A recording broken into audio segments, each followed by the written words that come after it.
As the first light of dawn spread across a rugged prehistoric landscape, a small group of humans stepped out of a limestone cave. Their day had already begun. Some scanned the horizon for signs of game, while others gathered dry kindling to feed the fire that had smoldered through the night.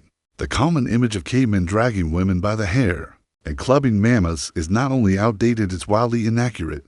It fails to reflect the complexity, intelligence, and adaptability of our ancient ancestors. When we talk about cavemen, we're really referring to humans who lived during the Paleolithic era period that spanned from roughly 2.6 million years ago to about 12,000 years ago. That's over 99% of human history. This was a world without agriculture, cities, or written language. Yet it was far from a stagnant or primitive time. The Paleolithic was marked by continuous evolution in tools, social organization, and creative expression. Our understanding of life during this long stretch of prehistory comes from a combination of archaeological findings and comparative studies. Stone tools, fire pits, food remains, and occasional preserved items like wood or textiles offer direct evidence. Cave paintings and carved artifacts reveal glimpses into their inner world symbols, stories, perhaps even spiritual beliefs. Meanwhile, observations of modern hunter-gatherer societies, though not exact parallels, help us imagine how early humans might have moved, worked, and survived. It's important to recognize that there was no single Paleolithic lifestyle. Conditions varied, greatly depending on region, climate, and time. A Homo habilis living in Africa 2 million years ago lived a vastly different life than a Cro-Magnon decorating a cave in Ice Age France 20,000 years ago. Climate was one of the most influential factors. In glacial periods, survival required dramatically different tools and strategies than in warmer, forested, or coastal environments. Some groups developed fishing technologies near rivers and oceans, while others in open plains relied on herding animals and foraging plants. Despite all this variation, Paleolithic humans shared a unifying trait. They lived as hunter-gatherers. That meant obtaining food by hunting wild animals and gathering edible plants. There were no farms, no stores. Every day was a quest to survive. Their days began at sunrise. With no artificial lights or alarms, life followed natural cycles of day and night. Seasonal rhythms shaped everything they did. The first order of business in the morning was usually tending to the fire, a critical resource for warmth, safety, and cooking. Evidence from ancient campsites, such as Terra Amata in France, shows that fires were carefully maintained, not casually struck from scratch each day. Embers were often kept glowing through the night, so they could be revived easily come morning. Once the fire was secure, attention turned to other essential needs. Did the group need food? Were tools broken or dull? Were there signs of danger nearby or tracks of game worth following? Water had to be collected daily, often from nearby springs or streams. Using natural containers, animal bladders, woven baskets, or later on, clay vessels. Instead of fixed routines, Paleolithic people operated on a fluid rhythm of immediate tasks and future planning. They didn't keep schedules, but they did have systems deciding what to do based on need, season, and opportunity. In places like Gesher Bennett Yaakov in Israel, nearly 800,000-year-old remains show deep knowledge of seasonal cycles. These early humans weren't just reacting to nature, they were studying it, predicting it, and planning ahead. In a world without modern comforts, every sunrise brought a new set of challenges, yet their lives were not simply about survival. Their days were structured around balance, providing for the group, protecting it, and connecting with each other. For Paleolithic humans, every day revolved around food. The bulk of their time and energy was spent finding, preparing, and preserving it. Survival meant constantly assessing the landscape, identifying opportunities, and reacting quickly to changing conditions. But contrary to popular belief, the roles of men and women weren't as fixed or simple as often portrayed. In many cases, adult males took on the challenge of hunting large animals. This required teamwork, strategy, and courage at the same time. Women played a vital role gathering plant-based foods, berries, nuts, roots, greens, and also hunted smaller animals, set traps, and fished. This wasn't just a supporting role. Archaeological evidence suggests gender roles were far more flexible than previously imagined, and survival demanded the full participation of every group member. Mornings were spent analyzing the group's needs. Was there enough food? Were the tools ready? Had anyone spotted tracks or movement? Once tasks were assigned, the hunters often moved out in groups, sometimes traveling great distances. The gatherers, meanwhile, set out with keen eyes and deep knowledge of the terrain, identifying which plants were in season and where to find them. Midday could bring a mix of activities. Food that had already been collected might be cleaned, chopped, or cooked. Hunters who returned early might repair tools or help prepare hides. During the hottest parts of the day, rest was essential, especially in warmer climates, where the sun was punishing and shade scarce. When the hunters returned, successful or not, the results of their labor shaped the evening. A successful hunt meant celebration and full bellies. Failure meant drawing on stored food or redoubling efforts the next day. But even when the hunt failed, the gatherers often saved the day. Plants were a more reliable food source, and the knowledge required to find and use them was passed down over generations. Evenings were sacred in their own way. As the sun dipped below the horizon, the group gathered around the fire not just for warmth or food, but for connection. This was the time for storytelling, teaching, laughter, and planning around the glow of the hearth. Information was shared, lessons were taught, and bonds were reinforced. It was a moment of stillness after a day of relentless effort.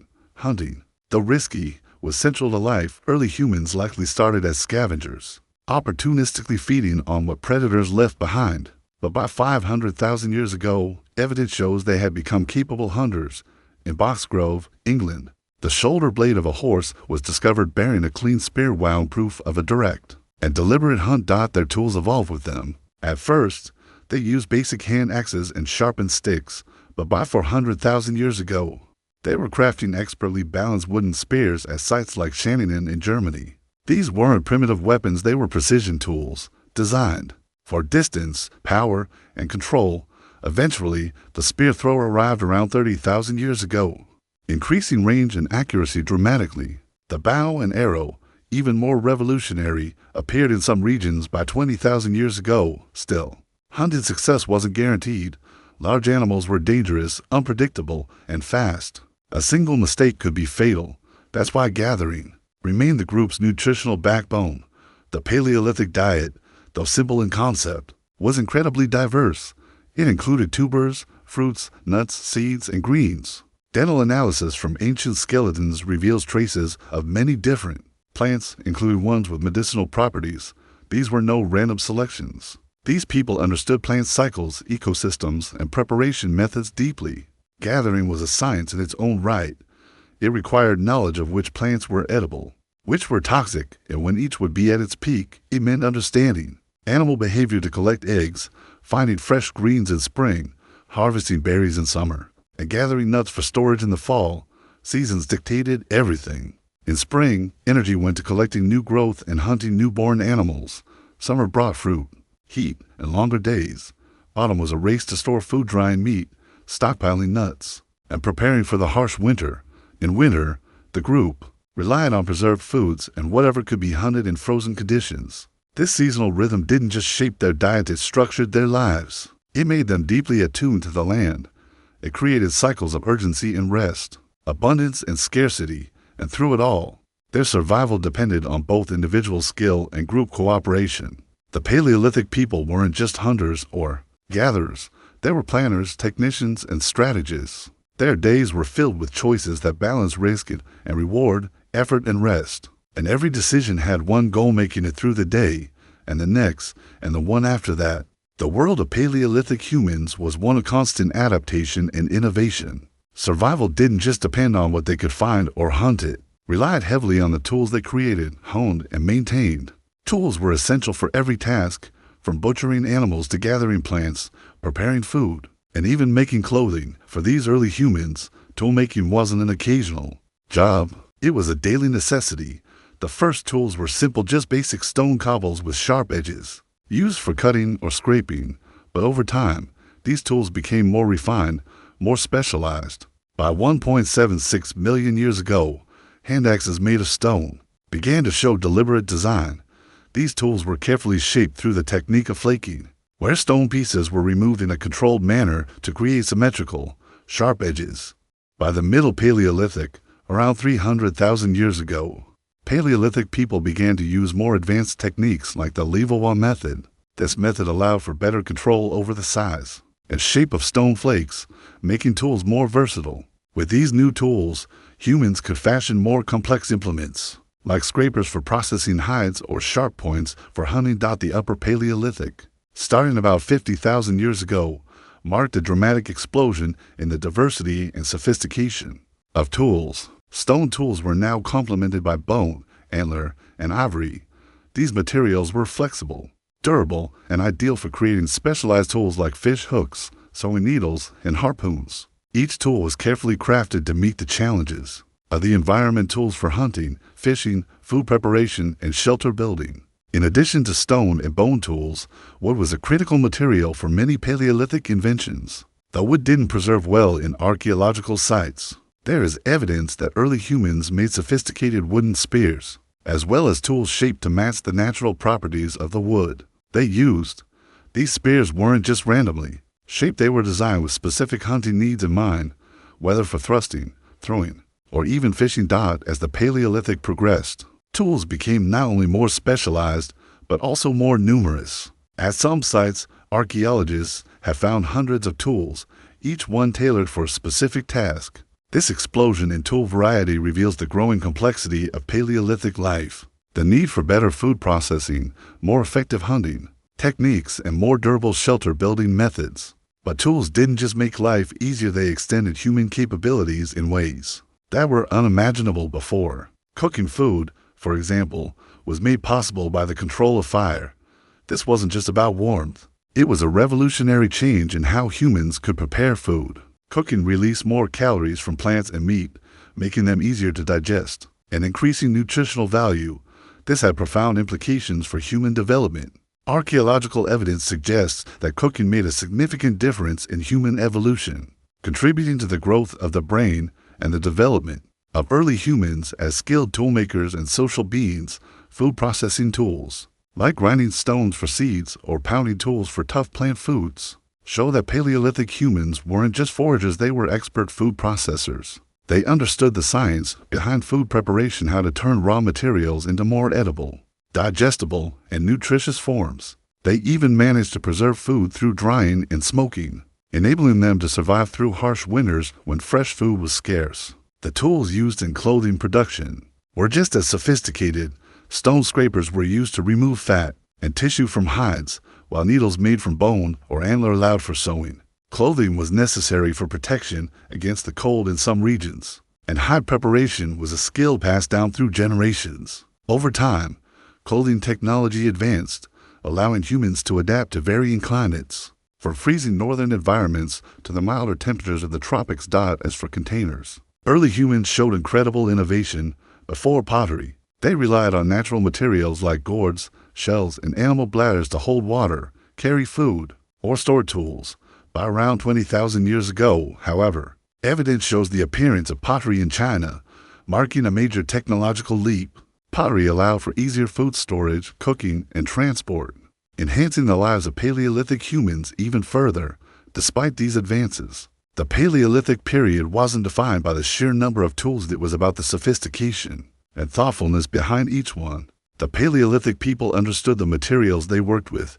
They knew how to shape stone, bone, and wood to meet their needs. This deep knowledge of materials and their uses allowed them to create tools that were efficient, durable, and adaptable to a wide range of tasks and environments. Paleolithic tools didn't just make survival possible, they were a reflection of a society that was incredibly innovative and resourceful. From hunting spears to fishing hooks, from sewing needles to grinding stones, the tools of the Paleolithic helped shape the course of human history. They allowed these early humans to live in balance with their environment, adapting to challenges and pushing the boundaries of what was possible.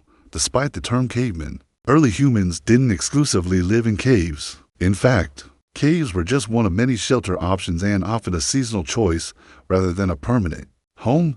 Natural shelters like rock overhangs or cave mouths were useful, especially in harsh climates, but most people built their own dwellings, suited to their environment. At Terra Amata in France, dating back over 300,000 years, archaeologists found evidence of oval-shaped huts about 8 to 15 meters long.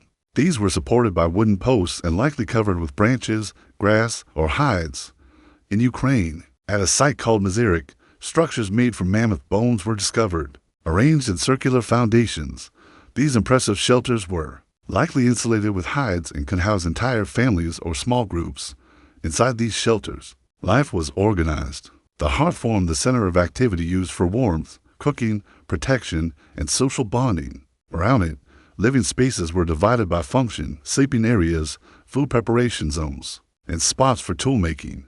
This layout reflected more than convenience. It showed intentional planning and an early form of household structure. Maintaining the home was a never-ending task. Fires needed constant tending, especially in cold climates. Shelters had to be repaired after weather damage, and living spaces were kept clean. Archaeologists have found designated dump sites outside of habitation zones, showing that waste management was already a part of Paleolithic life. This cleanliness wasn't just about comfort, it was vital for health and survival. Children were integrated into every aspect of this life. Unlike modern societies, where children are often segregated by age, Paleolithic kids learned by doing. From a young age, they watched adults, imitated their actions, and gradually participated in hunting, gathering, tool-making, and even storytelling. Skills were passed down through observation, repetition, and direct teaching, not through schools, but through everyday life. Personal hygiene practices, though difficult to trace archaeologically, likely existed and were important. Ethnographic studies of modern hunter-gatherers suggest that early humans cleaned their teeth, using fibrous plants, and bathed regularly in natural water sources. These habits help prevent infection and maintain basic health in the absence of modern medicine. Perhaps most revealing are the Paleolithic skeletons that show signs of healed injuries and long-term disabilities. Broken bones, degenerative diseases, and even amputations have been discovered with signs of healing. This means that injured individuals were cared for, fed, and protected long enough to recover. In a society with no hospitals and limited resources, this level of care could only exist in groups with strong social bonds and shared responsibility. Home life also included emotional and spiritual dimensions. The hearth wasn't just a place to cook food, it was where people told stories, comforted each other, planned their next moves, and reflected on their day. These fireside moments were the heart of community life, where traditions were passed down and identities were shaped. Beyond immediate family units, Paleolithic groups functioned as tight-knit bands, usually 20 to 30 people consisting of several families. These bands weren't isolated. Archaeological evidence shows that different groups interacted, traded, and even intermarried. Some materials, like shells and minerals, have been found hundreds of miles from their source, proof of long-distance exchange networks. This suggests that community life wasn't limited to one group's cave or camp. People moved, visited, exchanged ideas, and formed broader connections. Shelter in the Paleolithic wasn't just about protection from the elements. It was about creating a space where people could live, grow, and thrive together. These homes were places of innovation, family, resilience, and culture. They grounded humans in their environment while allowing them to adapt, endure, and evolve. Paleolithic life was far from solitary or purely survival-driven. Social bonds, shared rituals, and artistic expression were deeply embedded in daily life. The basic unit of society was the band, a small group of around 20 to 30 people, typically made up of several related families. But these bands weren't isolated. Evidence of materials like obsidian, marine shells, and exotic stones found far from their source reveals vast networks of interaction and exchange. These early humans met, traded, shared resources, and built relationships that stretched across great distances. Food sharing was a cornerstone of social life. When a hunt was successful, or when plants were gathered in abundance, the yield wasn't hoarded, it was shared. This practice created bonds of trust and mutual obligation. At sites like Dolnivstanis, dating back over 29,000 years, massive hearths suggest gatherings far larger than a single family unit. These communal feasts brought people together, strengthened alliances, and likely included ceremonies or storytelling. Art flourished alongside these social traditions. The earliest signs of symbolic expression date back nearly 100,000 years, with ochre processing kits found in South Africa's Blombos Cave. These were not just tools, they were used to create pigments for body decoration, objects, or perhaps even symbolic markings on surfaces long lost to time. As time passed, artistic expression grew bolder and more elaborate. The walls of caves like Lascaux and Altamira became canvases for stunning images of animals, humans, and abstract forms. These weren't mere decorations. Many cave paintings are located in deep, hard-to-reach parts of caves lit only by firelight. This suggests they held ritual significance, perhaps linked to beliefs about the spirit world. Hunting magic or ancestral memory. Portable art, too, emerged during this period, carved figurines, engraved tools, and personal ornaments like beads or pendants. These objects speak to a growing sense of identity, symbolism, and culture. Music also left its subtle trace, though. Sound itself doesn't fossilize, instruments do. Bone flutes dating back 43,000 years have been found in Europe, meticulously carved and capable of producing structured scales. Drums made from stretched hides and hollow logs, though less likely to survive, were likely widespread. These instruments suggest early humans didn't just communicate, they performed, celebrated, and mourned through music. Medicine and spiritual practices also had a place in Paleolithic society. Traces of medicinal plants have been discovered in the dental remains of ancient individuals, proof that healing knowledge existed. Some cave art features hybrid creatures, half human, half animal, which may represent shamans in trance states, spiritual visions, or mythological stories passed down across generations. Violence, contrary to assumptions, wasn't the dominant theme of life, while some Paleolithic skeletons bear marks of trauma from weapons or accidents. These cases are rare. For much of this era, population density was low and resources were abundant. With fewer reasons to fight, many groups coexisted peacefully, relying on cooperation more than conflict to survive. And what does all this tell us? That Paleolithic humans were not the brutish figures often portrayed in cartoons or pop culture. They were problem solvers, artists, musicians, healers, builders, and caregivers. Their technology may look simple by modern standards, but it was perfectly adapted to the challenges of their time.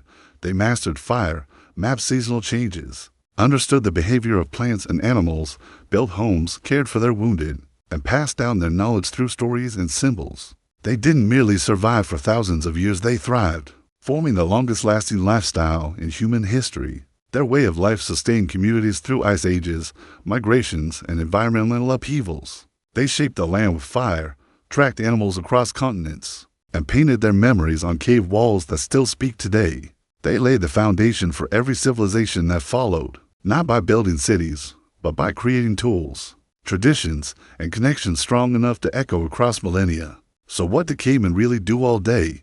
They lived with intention. They hunted, gathered, learned, taught, created, and cared. They built communities. They made meaning, and in doing so, they wrote the first chapters of our human story, one firelit night at a time.